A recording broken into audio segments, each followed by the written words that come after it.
Hello students, welcome to न्याय दर्शन। तो हम बीएनएस की लेक्चर सीरीज़ कंटिन्यू कर रहे थे। पिछले वीडियो में मैंने अबेटमेंट के बारे में आपको पूरा समझा दिया था, सेक्शन 45 से 60। अब हम आगे बढ़ेंगे और डील करेंगे क्रिमिनल कॉन्स्पिरेसी क्या होता है। आओ इसको समझते हैं। वीडियो बहुत शॉर्ट रखूँगा, जितना इम्पोर्टेंट है आपको उतना ही बताऊँगा, अननेसेसरी नहीं बताऊँगा।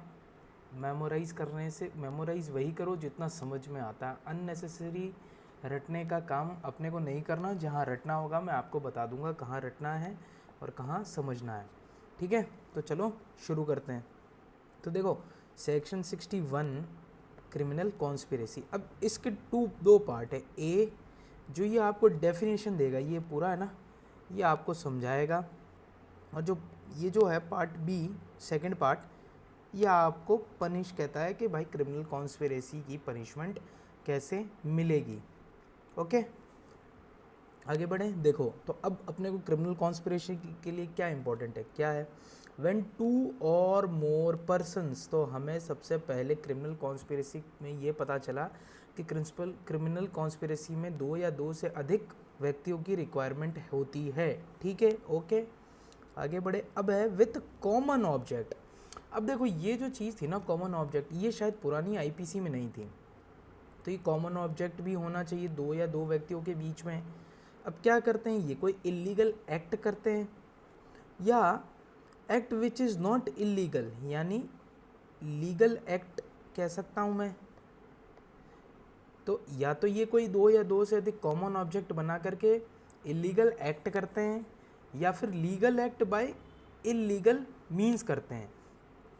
बाय सच एन एग्रीमेंट, इसको क्रिमिनल कॉन्स्पिरेसी कहा जाएगा।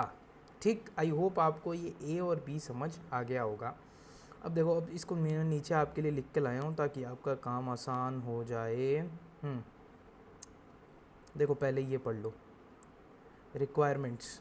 मैंने जैसे बताया आपको एटलीस्ट 2% चाहिए क्रिमिनल कॉन्स्पिरेसी के लिए। कॉमन ऑब्जेक्ट कहाँ दे रखा है, सेक्शन 190 में दे रखा है।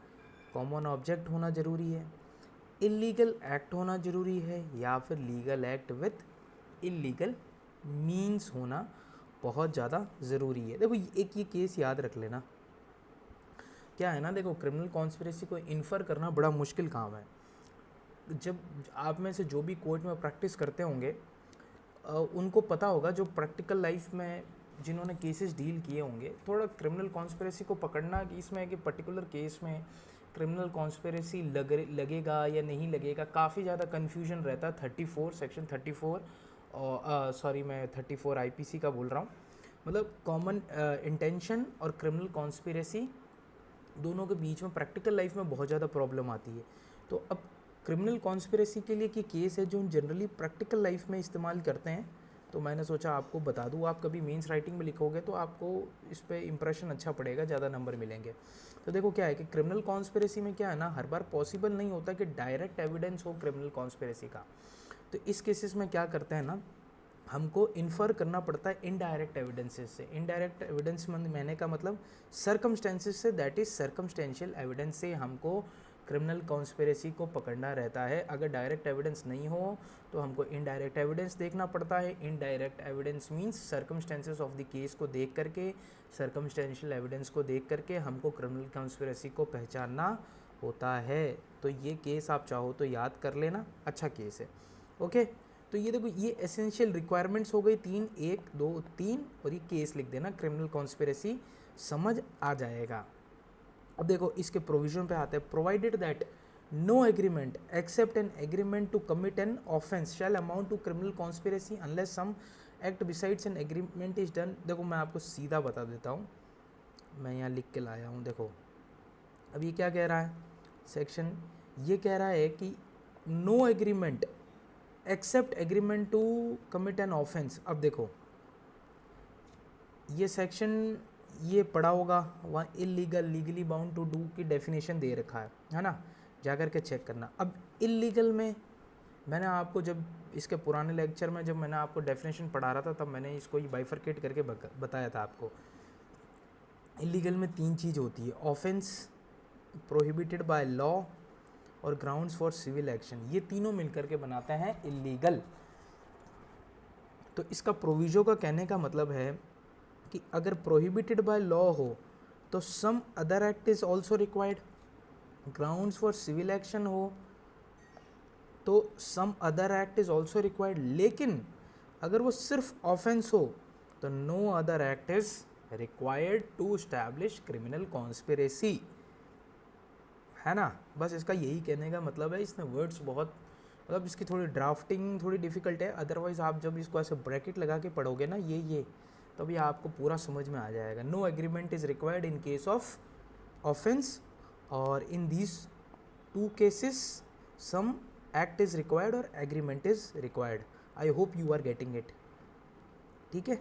अब देखो इसका एक्सप्लेनेशन क्या कहता है, it is immaterial whether the illegal act is the ultimate object of such agreement or is merely incidental to that object। मतलब कहने का सिंपल, बहुत सिंपल मतलब है इसका कि ये इमटेरियल है, फ़र्क नहीं पड़ता कि जो इलीगल एक्ट है वो उसका अल्टीमेट ऑब्जेक्टिव है या फिर वो मियरली इंसिडेंटल है। ओके, तो ये हो गया अपना क्रिमिनल कॉन्स्पिरेसी का पार्ट ए।